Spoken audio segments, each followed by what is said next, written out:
Hello po sa inyong lahat po 'no. Mapagpalang umaga po 'no. So magandang umaga po sa lahat 'no. Dito po ngayon ako sa bundok 'no.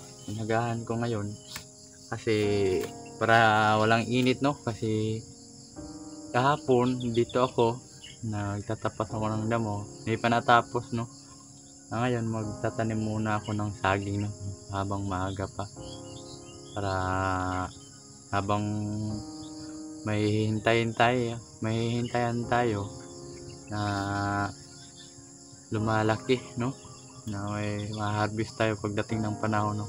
Kasi malaking tulong din 'yan para sa mga kapatid ko 'no, may maibebenta tayo 'pag need na natin talaga na kailangan 'no. Ngayon lalo na sa pag-aaral ng mga bata, baon nila at saka yung mga bayad sa school 'no. Hindi natin yun alam 'no. May pangbili-bili din natin yun ng gamot. Yun nga po 'no, sa ulitin ko po 'no. Magandang umaga po, lalo na po sa Team Squad, sa mga Team Kuwait po 'no. Sa lahat ng mga hunters po, magandang umaga po sa lahat. Lalo na po kay ano 'no, kay Ate Ning, kay Sir Jim at saka ni Corona po 'no.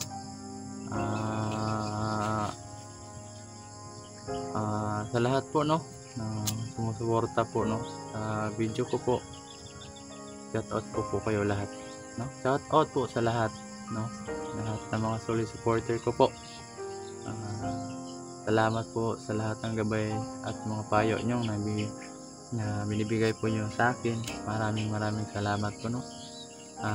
Marami po akong natututunan sa inyo, sa lahat po ng mga payo niyo 'no. Yun lang po 'no. Ngayon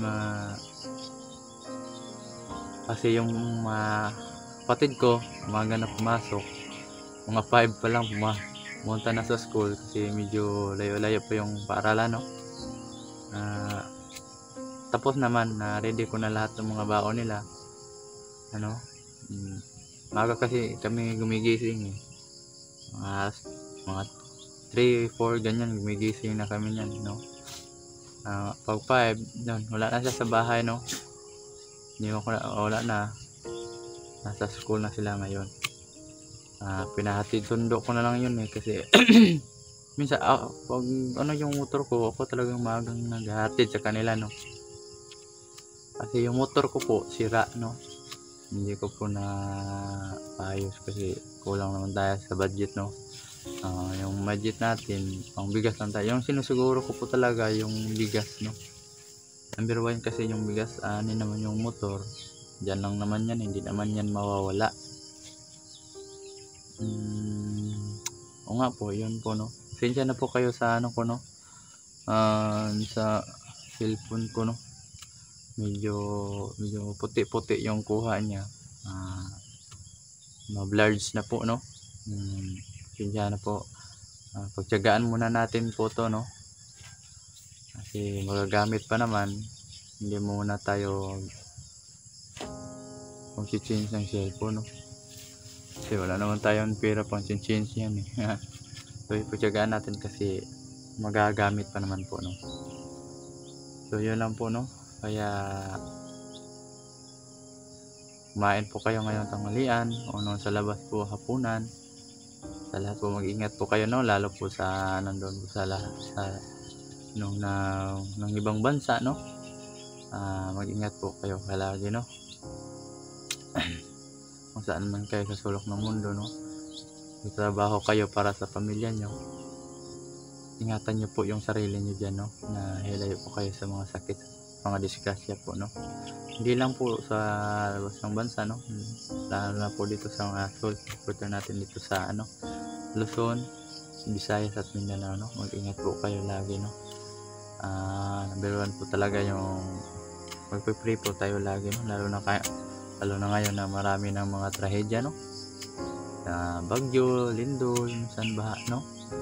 Kaya pray lang po tayo lagi no. Kahit hindi naman tayo yung minsan nagsisimba, pero yung papaniwala natin nandiyan pa rin sa Panginoon no. Kaya lang po no, yung nagsusolo flight ako ngayon, no. Yan po ano muna tayo, no.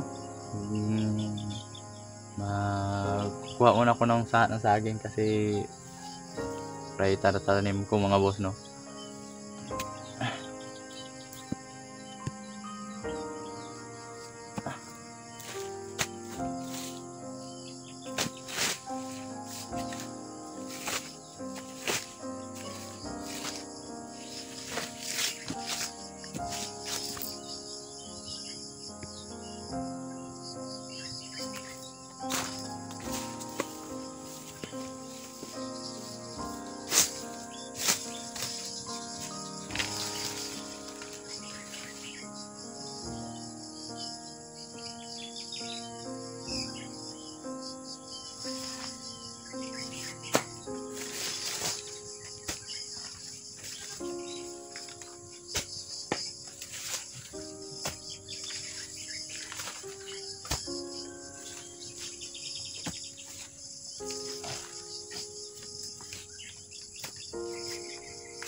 So yan.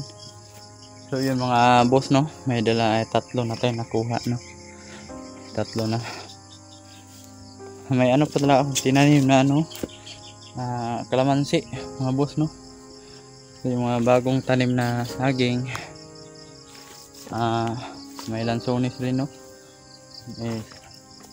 May mga kalamansi pa akong tanim, no. Kung kalamansi na po to, hindi na po to sa akin, no. May-ari na yan, no. Nalagaan ko na lang po yan po para matutuwa naman yung amo ko, no, yung nalagaan natin na saging ay ano, kalamansi. Yan nga po, wala nang dahon kasi inuud, no, inuud kasi inuud.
Kano to?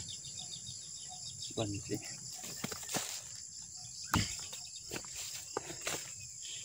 Iba oh.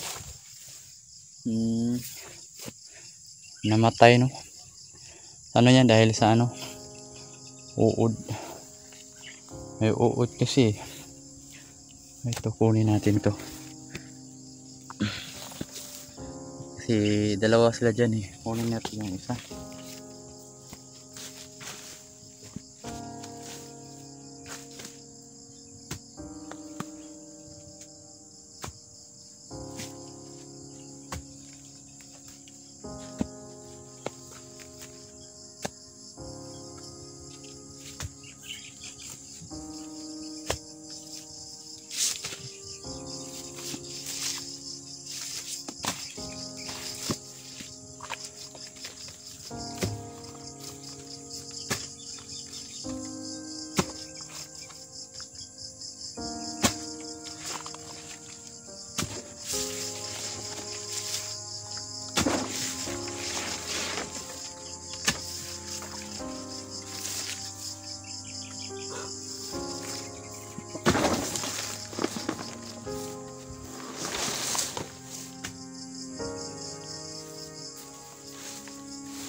Ayun. Hindi ilan na kaya to mga boss no? Isa, dalawa, tatlo, lima na no? Lima. Galing na. Hanap ulit tayo ng ano.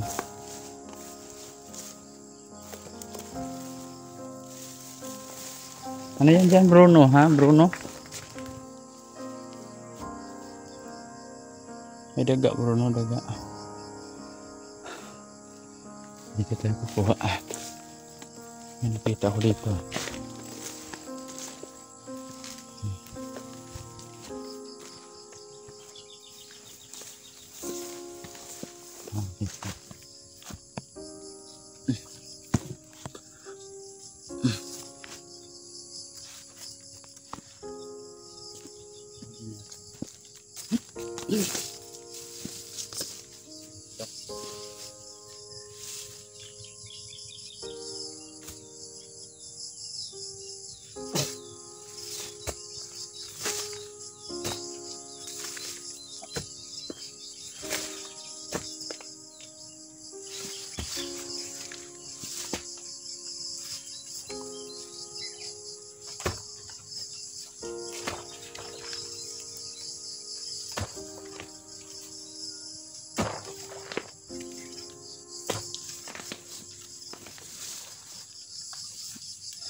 Ito yung mga boss no.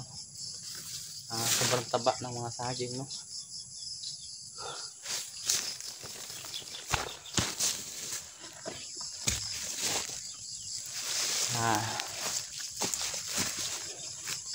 So ito boss no. Alam niyo ba ito boss? Ano to no? Puso ng saging no. Masarap tuglayin boss no. Lalo na pag ginagata ng niyog or kaya ginawang bula-bula. Ito yung ginagawang bula-bula. Sobrang sarap to mga boss no. Yan oh. Puso ng saging, masarap to. Dadalhin ko to maya. Gagatain ko to no. Para pag uwi maya sa mga kapatid ko, may ulam kami. Haluan ko ng ano, tuyo. Sarap yun.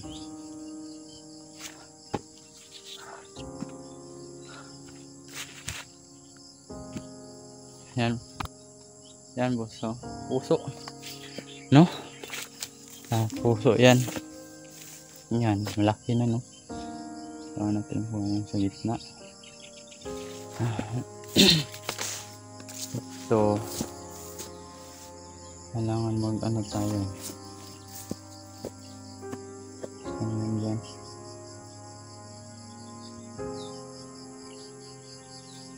ko lang siguro dito ng saging. Isa dito, no? Kunin natin yan.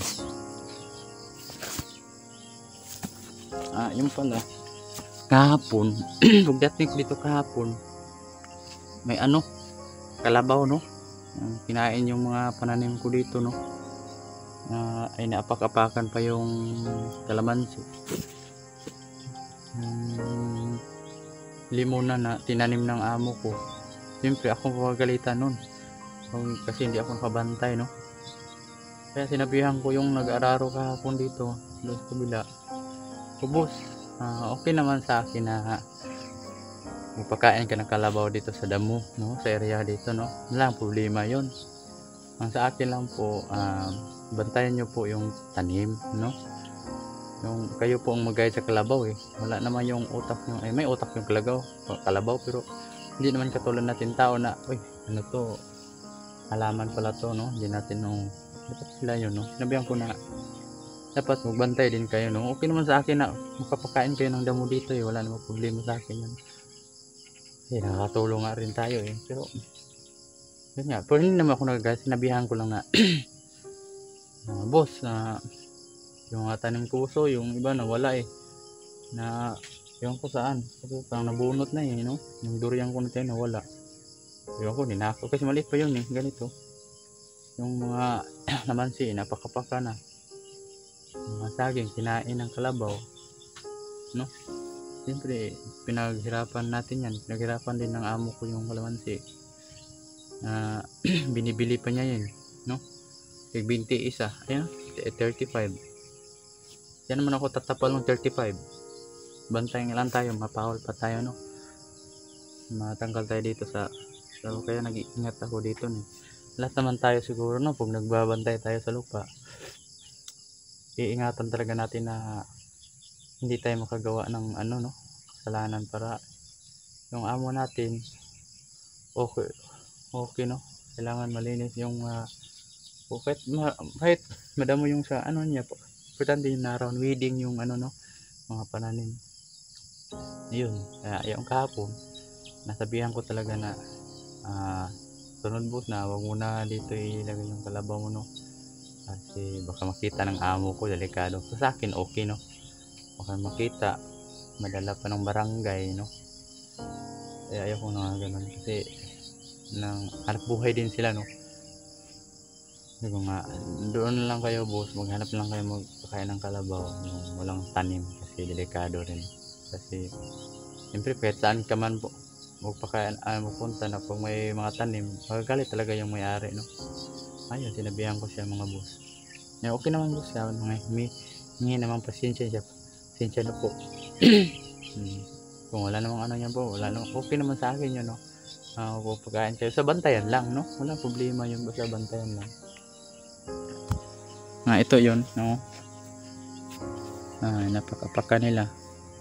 Sana. Apak pa ng kalabaw.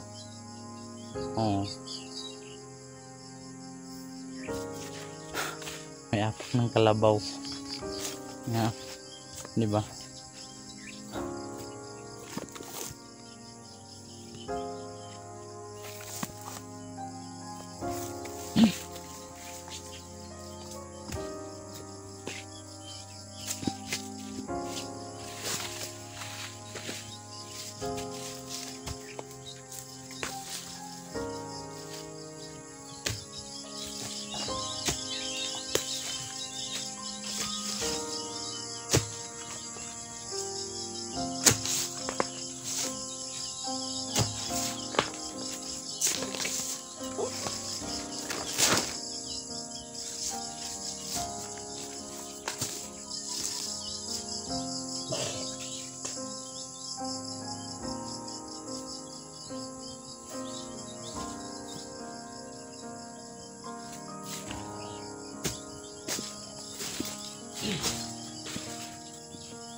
So tara boss, no, maghanap muna tayo ng tamna natin ng saging doon.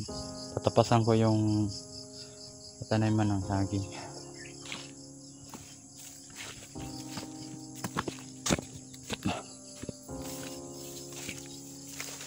Yung kahapon dito ako, no, mga boss, no, yung bagong tanim ko ng saging, no. Sawa ng Diyos, may dahon na, no. Ayun nga. Ito kahapon, no. Ayun. Linis na po yun, no.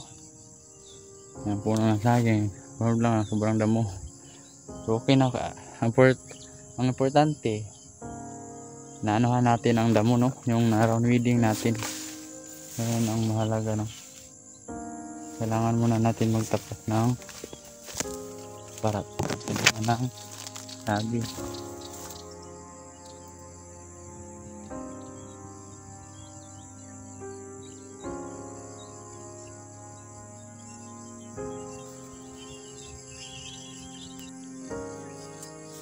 So mga boss, no, ito tayo, no,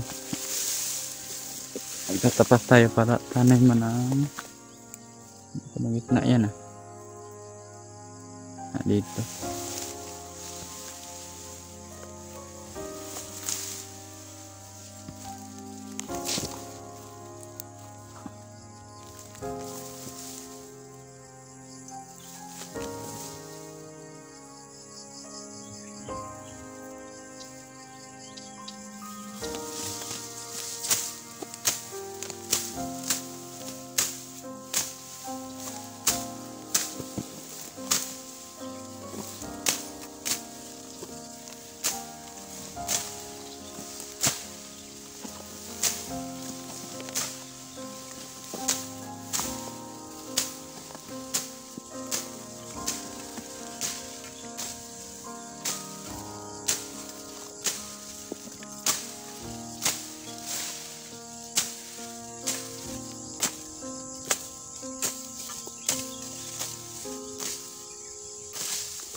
So gumawa tayo ng bali 6 na taniman, no, doon.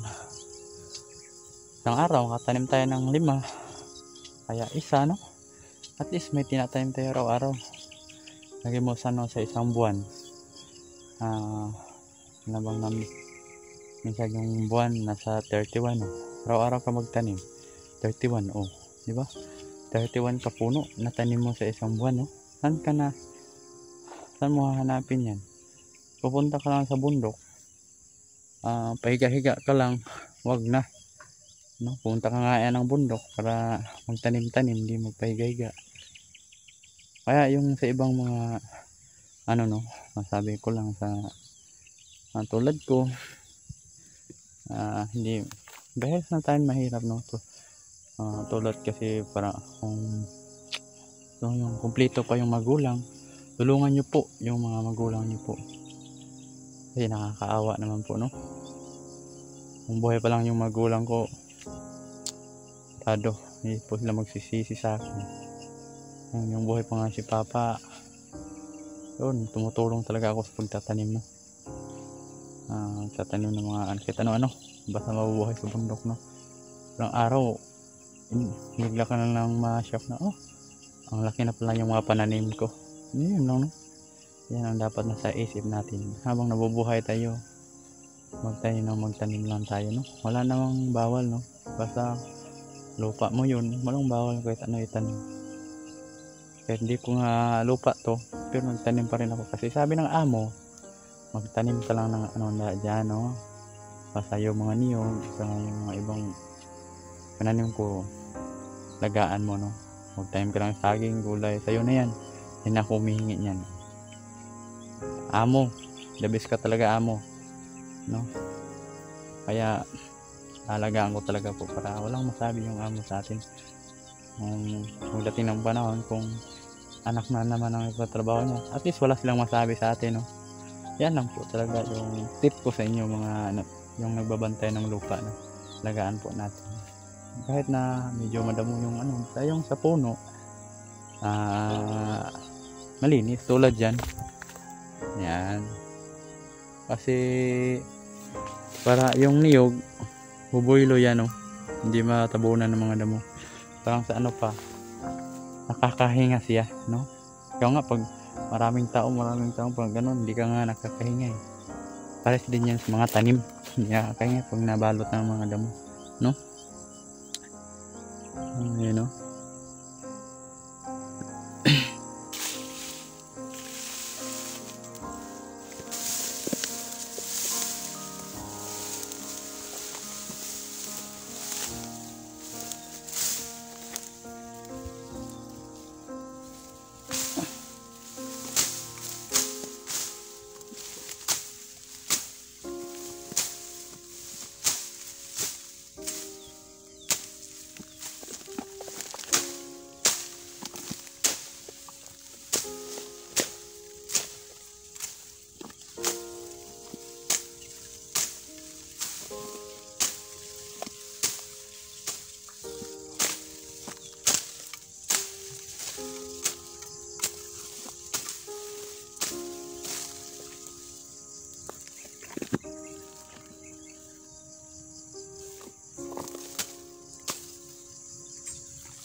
Ito yung mga idol, no? Ginawaan ko ng daan para di ako mahirapan pagdala ng saging. Ito dito ganun.